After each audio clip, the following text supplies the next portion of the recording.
At talagang yung bang lubos ang kanilang pagsisilbi sa pagpupulis. So maalala ko pala sir, Yes. meron po tayong policewoman, Bobby, na nagbalik ng 64,000 na sobra sa inilabas na pera sa isang bangko or isang money changer noong August 3, 2013. Ito ko sa yung taon.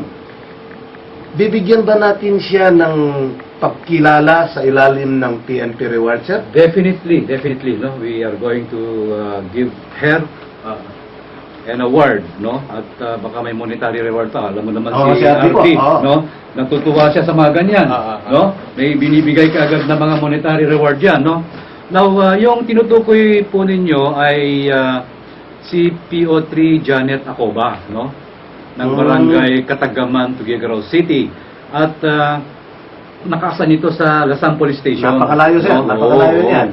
Mula sa tulad ng sinabi ko, may mga pulis na gumagawa ng mabuti, nang di naghahangad ng kapalit, at ang istoryang ito ng kabutihan ay hindi scripted ito, ha. Totoo po yan. Totoo yan. That can be verified naman, eh. Apo. No?